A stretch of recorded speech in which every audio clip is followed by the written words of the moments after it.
இலங்கையின் முதற்தர செய்தி வழங்குனர் நியூஸ் ஃபர்ஸ்டின் பிரதான செய்திகளோடு இணைந்துள்ளீர்கள். உலகின் பல்வேறு பகுதிகளிலிருந்தும் குளோபல் டிவி ஊடாக நியூஸ் ஃபர்ஸ்டின் செய்தி அறிக்கையினை அவதானித்துக் கொண்டிருக்கும் உங்கள் அனைவருக்கும் வணக்கங்கள். அதேபோன்று உங்களுடன் இணைந்திருக்கும் நாம் டில்ஷான் தாலிப், ரஞ்சினி ராஜரட்னம், ராஜ்கிருஷ்ணா. விரிவான செய்திகளுக்கு செல்ல முன்னர் முதலில் தலைப்புச் செய்தி.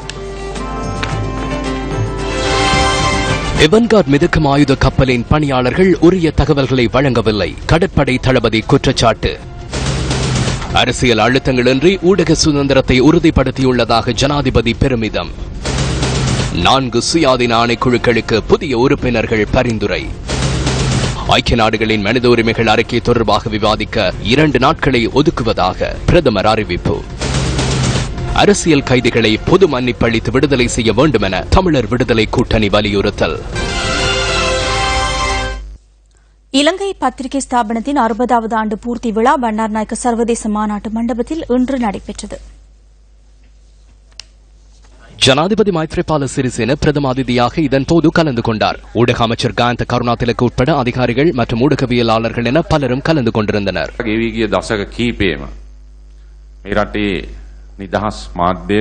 கடந்த பல தசாப்த காலமாகவே நாட்டின் ஊடகவியலாளர்களுக்கு உயிர் தியாகம் செய்ய வேண்டிய நிலை ஏற்பட்டது. கை கால்கள் இல்லாது போனது, காணாமற் போனார்கள். புதிய அரசாங்கம் என்ற வகையில் நாட்டில் ஊடக சுதந்திரத்தை ஸ்தாபித்துள்ளோம்.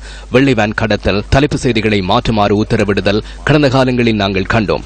அமைச்சரவையின் அமைச்சர்களுக்கு எதிராக எழுதும் போது அரசியல் தலைமைத்துவம் எவ்வாறு தொலைபேசியில் அழைத்தது என்பது நமக்கு தெரியும்.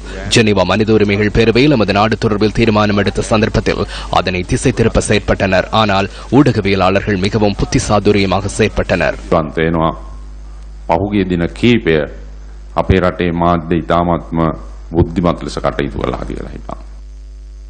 இதன்போது சிரேஷ்ட ஊடகவியலாளர்கள் 10 பேர் கௌரவிக்கப்பட்டனர்.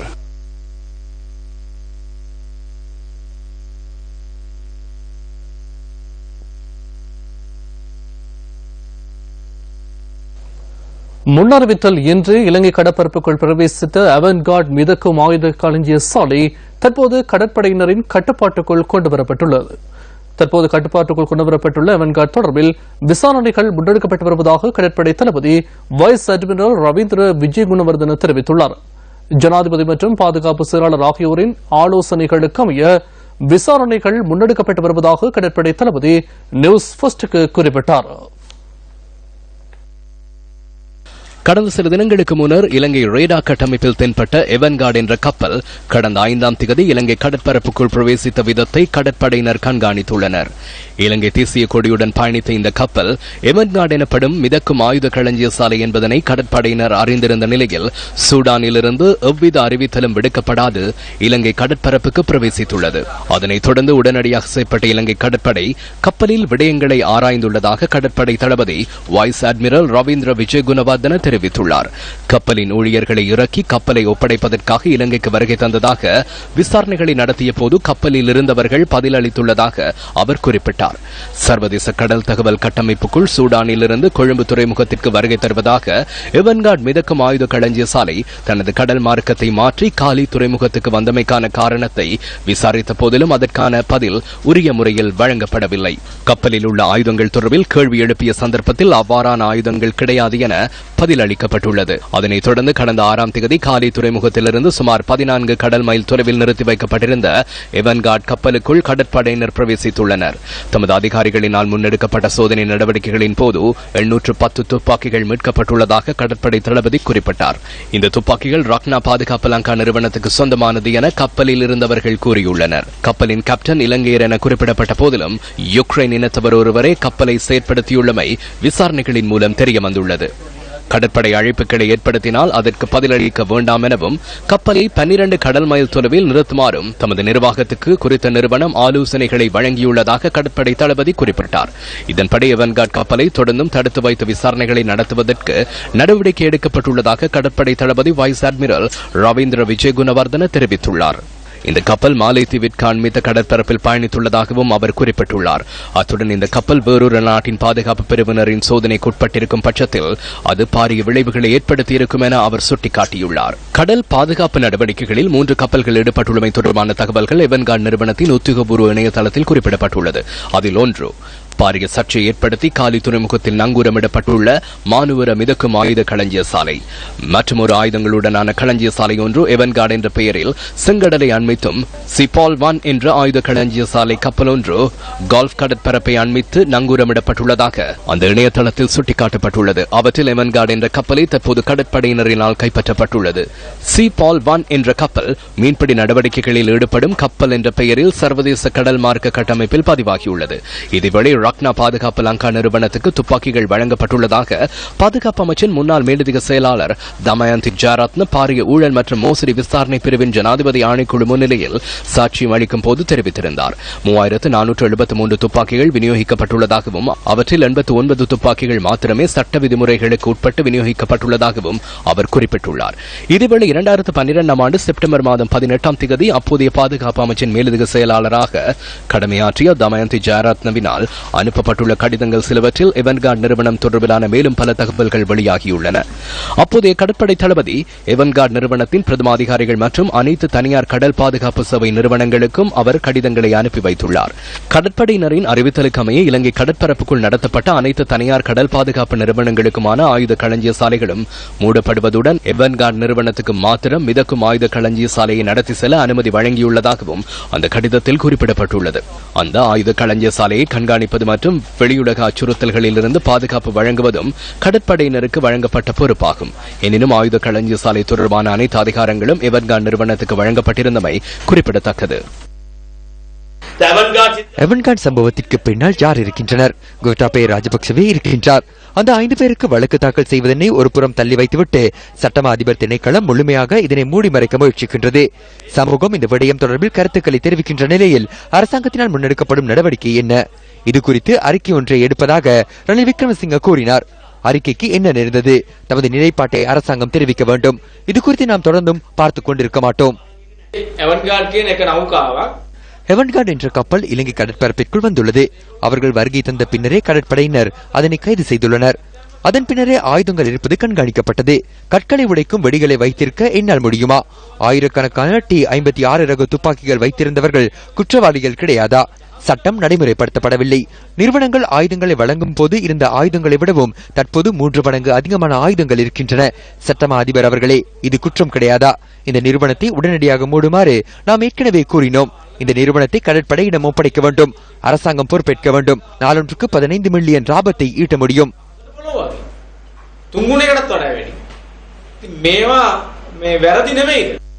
இன்று கூடிய அரசியலமைப்பு பேரவை 4 சுயாதீன ஆணைக்குழுக்களுக்கான புதிய உறுப்பினர்களை பரிந்துரை செய்துள்ளது. பரிந்துரைகளை ஜனாதிபதியிடம் அனுப்புவதற்கு தீர்மானிக்கப்பட்டுள்ளதாக பேரவையினால் வெளியிடப்பட்டுள்ள அறிக்கையில் குறிப்பிடப்பட்டுள்ளது.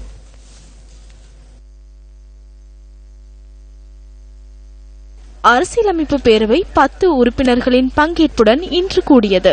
லஞ்ச ஊழல் குற்றச்சாட்டு விசாரணை, இலங்கை மனித உரிமை, அரசு சேவை மற்றும் போலீஸ் ஆகிய ஆணைக்குழுக்களுக்கு நியமிக்கப்படும் உறுப்பினர்கள் தொடர்பில் இன்று கூடிய சந்தர்ப்பத்தில் இறுதி தீர்மானம் எட்டப்பட்டதாக அந்த அறிக்கையில் குறிப்பிடப்பட்டுள்ளது.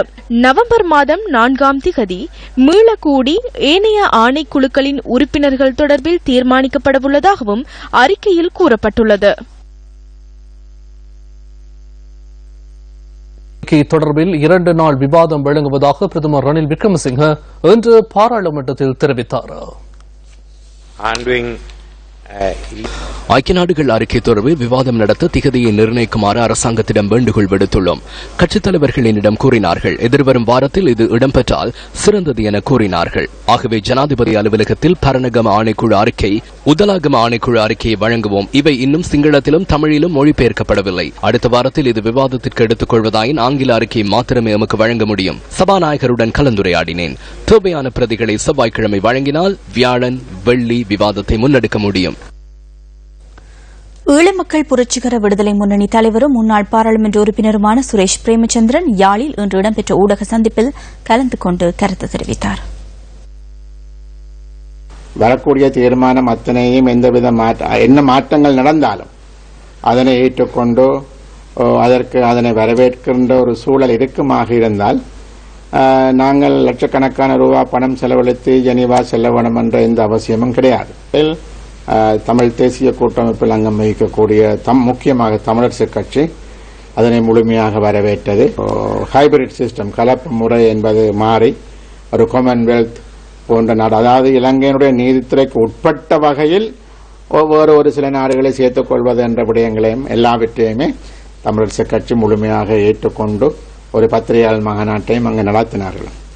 ஆகவே அந்த வகையில் நீங்கள் பார்த்தீர்கள் என்று சொல்லி சொன்னால் அவ்வாறான விடயங்களைத்தான் செய்ய போகிறோம் என்று கருதினால் அது உண்மையாகவே கொழும்பிலிருந்து கூட அதனை வரவேற்கலாம்.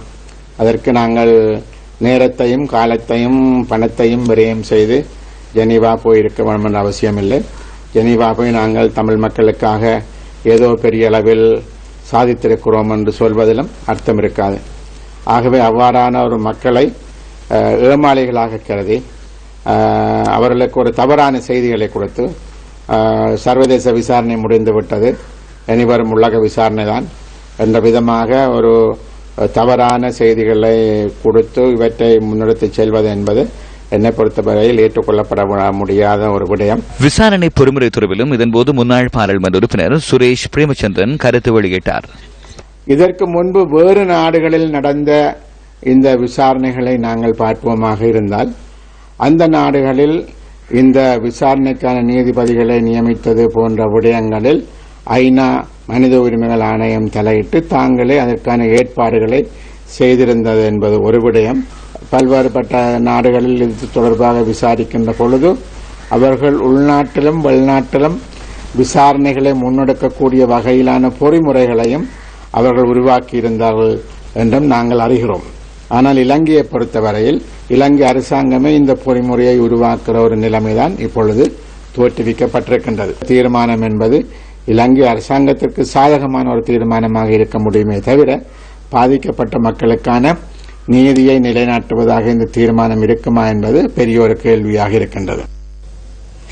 ஈழமக்கள் புரட்சிகர விடுதலை முன்னணி தலைவரும் முன்னாள் பாராளுமன்ற உறுப்பினருமான சுரேஷ் பிரேமச்சந்திரன் இந்த ஊடக சந்திப்பில் தெரிவித்த மேலும் சில கருத்துக்களை இரவு 10:45 பிரதான செய்திகளிலும் எதிர்வரும் திங்கட்கிழமை இரவு ஒளிபரப்பாகும் ஃபைனல் கட் தொகுப்பிலும் எதிர்பாருங்கள். பல வருடங்களாக சிறைவாசம் அனுபவித்து வரும் அரசியல் கைதிகளை பொது மன்னிப்பளித்து விடுதலை செய்ய வேண்டும் என தமிழர் விடுதலை கூட்டணியின் செயலாளர் நாயகம் வி ஆனந்த சங்கரை வலியுறுத்தியுள்ளார். தமிழர் விடுதலை கூட்டணியின் செயலாளர் நாயகம் வி ஆனந்த சங்கரை வெளியிட்டுள்ள அறிக்கையிலேயே இந்த விடயம் தெரிவிக்கப்பட்டுள்ளது. இலங்கையில் பொது மன்னிப்பு வழங்கப்படுவது புதிய விடயம் ஒன்றல்ல எனவும் ஏற்கனவே இலங்கை இந்திய ஒப்பந்த காலப்பகுதியில் பலர் பொது மன்னிப்பு அளித்து விடுதலை செய்யப்பட்டுள்ளதாகவும் அவர் வெளியிட்டுள்ள அறிக்கையில் கூறப்பட்டுள்ளது. முன்னாள் பாரத பிரதமர் ராஜீவ்காந்தி மீது தாக்குதல் நடத்தியவருக்கும் பொது மன்னிப்பு அளிக்கப்பட்டதாகவும் ஆனந்த சங்கரை கூறியுள்ளார். அத்துடன் பல அரசியல் கைதிகள் விசாரணைகள் எதுவுமின்றி சிறையில் வாடுவதாகவும் அவர்களின் குற்றத்திற்கான தண்டனையை விட அதிக வருடங்கள் விசாரணை கைதிகளாக சிறையில் அடைக்கப்பட்டுள்ளதாகவும் ஆனந்த சங்கரி வெளியிட்டுள்ள அறிக்கையில் தெரிவிக்கப்பட்டுள்ளது. நாட்டில் நிலவும் நல்லாட்சியை உறுதிப்படுத்தும் வகையில் அரசியல் கைதிகள் விடுவிக்கப்பட வேண்டும் எனவும் வி ஆனந்த சங்கரியின் அறிக்கையில் கோரிக்கை விடுக்கப்பட்டுள்ளது. கடந்த கால அரசாங்கங்கள் நல்லாட்சி கொள்கையினை முன்னெடுத்திருந்ததால் எமது மக்கள் போராட்டங்களை முன்னெடுக்க வேண்டிய தேவை ஏற்பட்டிருக்காது எனவும் இளைஞர்கள் ஆயுதம் ஏந்தியிருக்க மாட்டார்கள் எனவும் அந்த அறிக்கையில் மேலும் கூறப்பட்டுள்ளது. ஏதோ ஒரு காரணத்திற்காக தவறாக வழிநடத்தப்பட்டு குற்றவாளிகள் என முத்திரை குத்தப்பட்டவர்களே இன்று சிறையில் வாடுவதாகவும் அவர்களை வழிநடத்தியவர்கள் வெளியில் சுகபோக வாழ்க்கை வாழ்ந்து வருவதாகவும் வி ஆனந்த சங்கரி கூறியுள்ளார். பாரதூரமான குற்றங்களை புரிந்தவர்கள் பலர் பொது மன்னிப்பினூடாக விடுவிக்கப்படுகையில் அரசியல் கைதிகளை ஏன் விடுதலை செய்யக்கூடாது எனவும் ஆனந்த சங்கரி தமது அறிக்கையில் கேள்வி எழுப்பியுள்ளார். கிழக்கு மாகாண முதலமைச்சரின் வாக்குறுதிக்கு அமைய மட்டக்களப்பு மாவட்டத்தின் வேலையில்லா பட்டதாரிகள் முன்னெடுத்த உண்ணாவிரத போராட்டம் இன்று கைவிடப்பட்டது. மட்டக்களப்பு காந்தி பூங்காவில் மட்டக்களப்பு மாவட்ட பட்டதாரிகள் உண்ணாவிரத போராட்டத்தில் ஈடுபட்டு வந்தனர். இது தொடர்பில் கலந்துரையாடுவதற்காக கிழக்கு மாகாண முதலமைச்சர் இன்று அங்கு சென்றிருந்தார். பட்டதாரிகள் பிரச்சனையை தீர்க்க வேண்டும் என்ற ஒரு நிலைப்பாட்டில் அதற்குரிய நடவடிக்கையை நாங்கள் எடுத்து வரோம். அதுக்கு அடுத்த முறையான நடவடிக்கையை எப்படி மேற்கொள்றது கௌரவ ஜனாதிபதி அவர்கள் எடுத்துக்கொண்டிருக்கின்ற ஒரு நம்பிக்கையை எனக்கு தந்தார். சுமார் 300க்கும் அதிகமான பட்டதாரிகள் காலவரையற்ற உண்ணாவிரத போராட்டத்தில் ஈடுபட்டிருந்தனர். இதன்போது 10 அம்ச கோரிக்கைகள் அடங்கிய மகஜர் கிழக்கு மாகாண முதலமைச்சரிடம் கையளிக்கப்பட்டது. அந்தந்த வருஷம் வந்து பல்கலைக்கழகத்திலிருந்து பாஸ் அவுட் ஆகிறவர்களுக்கு அந்தந்த வருஷமே வேலை வாய்ப்புகளை வழங்குறதுக்கு ஒரு உரிய நடவடிக்கை வந்து மேலதிகாரிகள் எடுக்கணும் என்று நாங்கள் மிகவும் தாழ்மையாக கேட்டுக்கொள்கிறோம். சுற்றுப்பத்தின்படி 3 வருடத்துக்கு ஒரு முறையாவது இந்த பட்டதாரிகளுக்கான நியமனம் வழங்கப்பட வேண்டும். ஆனால் இதுவரைக்கும் இந்த நியமனங்கள் வழங்கப்படாமல் இருப்பது மிகவும் கவலைக்குரிய விடயமாக இருக்கின்றது. 35 வயது தொடக்கம் 40 வயதிற்கு உட்பட்டவர்களுக்கு உடனடியாக நியமனம் வழங்க வேண்டும். 31/3/2012க்கு பின்னர் விடுபட்ட பட்டதாரிகளுக்கு உடனடியாக நியமனம். மாகாண சபையில் அபிவிருத்தி உத்தியோகத்தர் மற்றும் முகாமைத்துவ உதவியாளர் வெற்றிடங்களை நிரப்புதல். தற்சமயம் உள்ள கணித, ஆங்கில, விஞ்ஞானம், தகவல் தொழில்நுட்ப பாடங்களில் காணப்படும் ஆசிரியர் வெற்றிடங்களை நிரப்ப வேண்டும். மாகாணத்தில் உருவாக்கப்பட வேண்டிய ஆளணிகளை உருவாக்குதல். மத்திய அரசாங்கத்தினால் கோரப்பட்டுள்ள வெற்றிடங்கள் தொடர்பாக உள்ள திட்டம். ஏனைய மாகாணங்களில் மேலதிகமாக காணப்படும் பட்டதாரி வெற்றிடங்களை நிரப்புதல். வேலையற்ற பட்டதாரிகளின் நலன் தொடர்பில் கிழக்கு மாகாண சபையில் திட்டம் வகுத்தல். HNDயை பூர்த்தி செய்த மாணவர்களை நியமனங்களுக்குள் உள்வாங்குதல். கோட்ட அடிப்படையில் நியமனம் வழங்கக்கூடாது. பிள்ளைகளுக்காக விழிப்புணர்வு திட்டம் இன்று வவுனியாவில் முன்னெடுக்கப்பட்டது.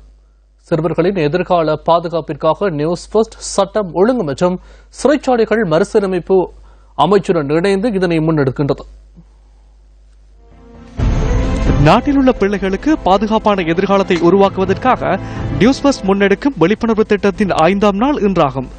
விழிப்புணர்வு திட்டத்தின் இன்றைய நாள் நிகழ்வுகள் வவுனியா நெடுங்கடி நகரில் ஆரம்பமாகியது. இதன்போது மக்கள் தெளிவூட்டப்பட்டதுடன் ஸ்டிக்கர்கள் மற்றும் துண்டு பிரசுரங்கள் விநியோகிக்கப்பட்டன. அதனையடுத்து சூடுவெந்தான், பெரியகுளம் மற்றும் பொதுக்குளம் பகுதிகளுக்கு சென்ற நியூஸ் ஃபர்ஸ்ட் குழுவினர் வீடு வீடாக சென்று மக்களுக்கு தெளிவூட்டினர். சக்தி செய்யறது நல்லதுன்னு நாங்க நினைக்கிறோம். ஏன்னா எங்க பிள்ளைகளுக்கும் பாதுகாப்பு. எங்களை பிள்ளைகளை நாங்க எங்கேயும் விட்டுட்டு போறது கொள்றோன்ற அது நாங்க பாதுகாக்கணும். அவங்க செய்யறது நல்லது. இப்படி ஒரு இது வந்தா எங்களோட பிள்ளைகளுக்கும் பாதுகாப்பா இருக்கும். சிறுவர் துஷ்பிரயோகம் மற்றும் சிறுவர் உரிமை மீறல்கள் என்பன தொடர்பில் பொதுமக்களை தெளிவூட்டும் நியூஸ் ஃபர்ஸ்டின் பிள்ளைகளுக்காக என்ற துணைப்பொருளின் கீழான எங்களுடைய இந்த தெளிவூட்டல் நிகழ்ச்சியானது இன்றைய தினம் வடமாகாணத்தின் வவுனியா நகரில் முன்னெடுக்கப்பட்டுக் கொண்டிருக்கின்றது. அந்த வகையில் நாங்கள் தற்போது பெற்றோர்களுக்கு இந்த சிறுவர் துஷ்பிரயோகம் மற்றும் சிறுவர் உரிமை மீறல் என்பன தொடர்பில் தெளிவூட்டல் நடத்தி கொண்டிருக்கின்றனர். குறிப்பாக 1929 அந்த என்ற இலக்கம் பொறிக்கப்பட்ட ஸ்டிக்கர்களையும் ஒட்டிக் கொண்டிருக்கின்றோம். தொடர்ந்தும் எங்களுடைய இந்த தெளிவூட்டல் நிகழ்ச்சியானது வவுனியா மாவட்டத்தின் பல பகுதிகளில் முன்னெடுக்கப்பட இருக்கின்றது. தொடர்ந்தும் இது தொடர்பான தகவல்களை வழங்குவதற்கு நியூஸ் ஃபர்ஸ்ட் குழாமினர் தயாராக இருக்கின்றோம். நியூஸ் ஃபர்ஸ்ட் செய்திகளுக்காக வவுனியா பெரியகுளம் பகுதியிலிருந்து ராசலிங்கம் ரவிரகு. இதேவேளை விழிப்புணர்வு திட்டத்தின் மற்றொரு கட்டம் மத்திய மாகாணத்தில் முன்னெடுக்கப்பட்டது. கண்டி, கிரிபத் கும்புர, கொப்பகடுபு ஆரம்ப கல்லூரியின் மாணவர்கள் மற்றும் ஆசிரியர்கள் தெளிவூட்டப்பட்டனர்.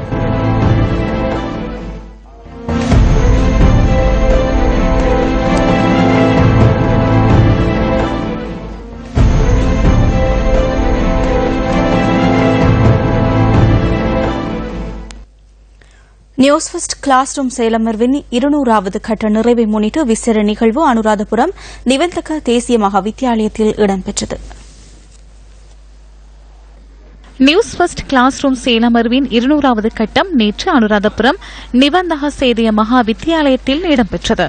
கேபிட்டல் மகாராஜா நிறுவனத்தின் குழும பணிப்பாளர் SC வீரசேகர் தலைமையில் இன்றைய விசேட நிகழ்வுகள் இடம்பெற்றன. பாடசாலை மாணவர்களின் கலை நிகழ்வுகளும் இடம்பெற்றன. இலங்கையின் பிள்ளைகளை சிறந்த தொடர்பாடல் அறிவுள்ளவர்களாக ஆக்குகின்ற இந்த திட்டத்தை நாங்கள் வரவேற்கிறோம். அதேபோன்று சமூகத்தில் காணப்படுகின்ற பிரச்சனைகளை வெளிக்கொணர நீங்கள் எடுக்கும் முயற்சிகளையும் கௌரவிக்கிறோம்.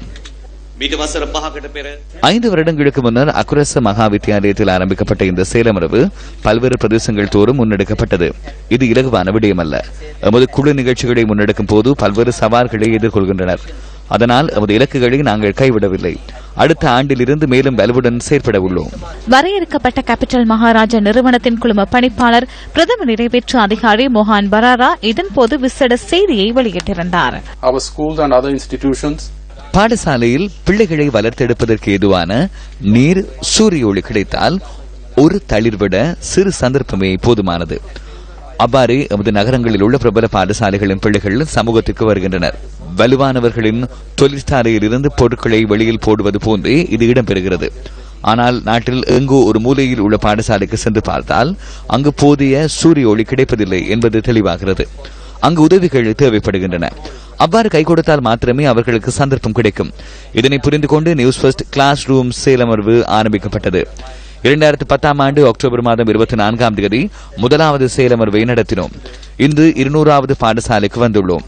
கேபிட்டல் மகாராஜா நிறுவனத்தின் சிரச சக்தி, MTV, SFM, YFM மற்றும் நியூஸ் ஃபர்ஸ்ட் ஆகியன பிள்ளைகளின் எதிர்காலத்தை கருத்தில் கொண்டு பங்களிப்புகளை செய்தன. பிரச்சனைகளை எதிர்கொண்ட மக்களுக்கு ஒத்துழைப்புகள் வழங்குவது மாத்திரமல்ல, இவ்வாறு பிள்ளைகளை வழிநடத்துவதற்கும் செயற்படுகிறோம். உலகில் இலங்கையர் என்ற வகையில் நன்மதிப்பு காணப்பட வேண்டுமாயின் தேசிய அடையாளங்கள் பாதுகாக்கப்பட வேண்டும். நமது நாட்டின் பெருமதியை நாம் விளங்கிக் கொள்ள வேண்டும். இவை இவ்வாறான கிராமத்தில் காணப்படுமாயின் அவற்றை நாம் பாதுகாக்க வேண்டும். ஆசிரியர்களுக்கும் எமக்கும் போதனைகளை செய்ய முடியும், வழிகாட்ட முடியும். ஆனால் முன்னெடுப்பதற்கு இந்த பிள்ளைகளாலேயே முடியும். சிரஸ் எஃப்எம் நிகழ்ச்சி பணிப்பாளர் நிகால் விக்ரம எதிரி சூரிய மற்றும் YFM முகாமையாளர் சாமிக் ரோஷான் ஆகியோரும் இதன் போது உரை நிகழ்த்தினர். இதேவேளை மாணவர்கள் நியூஸ் ஃபர்ஸ்டிற்கு நன்றிகளை தெரிவித்தனர்.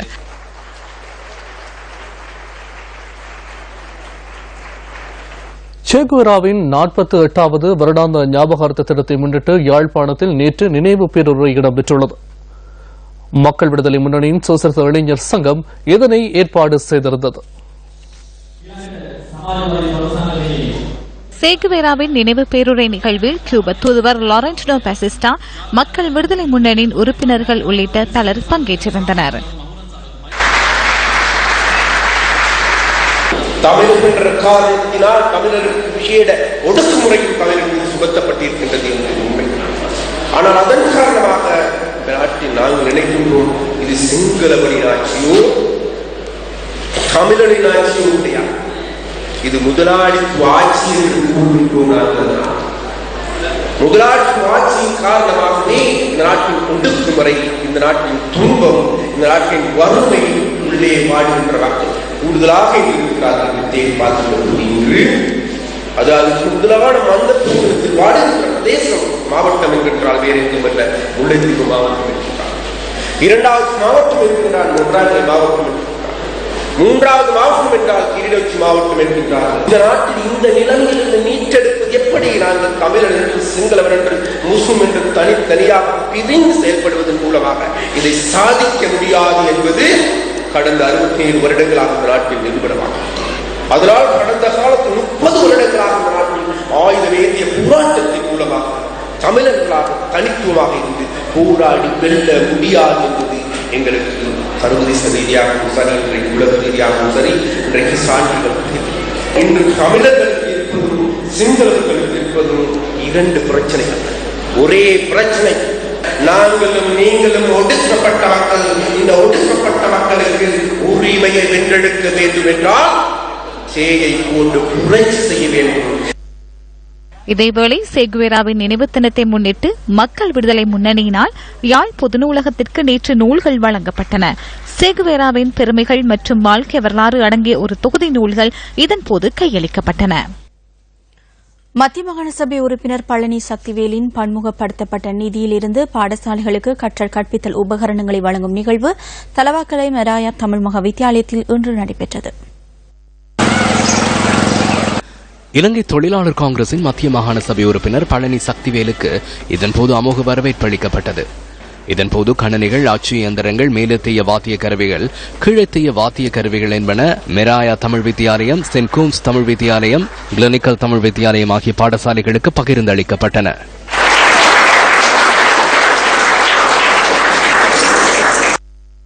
மலையகம் என்பது ஏனைய பிரதேசங்களுடன், ஏனைய மாகாணங்களுடன் ஒப்பிட்டு நாங்கள் எங்களுடைய திட்டங்களை மேற்கொள்வோமானால் அது கஷ்டமாக இருக்கும். ஏனால் இந்த நாடு சுதந்திரம் அடைந்த காலத்திலிருந்து அரசியல் உரிமையை பெற்ற சமூகம், சிறுபான்மை சமூகம் இந்த நாட்டிலே இருக்கின்றது.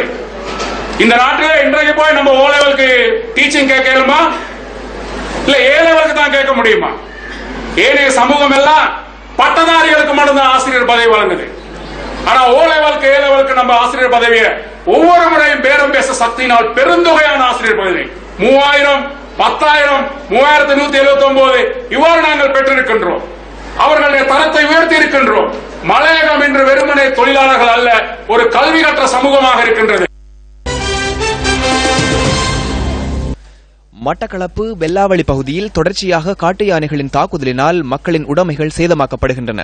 போரதீவு பெற்று வெல்லாவளி பிரதேசத்தின் பல இடங்களிலும் காட்டு யானைகளின் நடமாட்டம் காணப்படுகின்றது.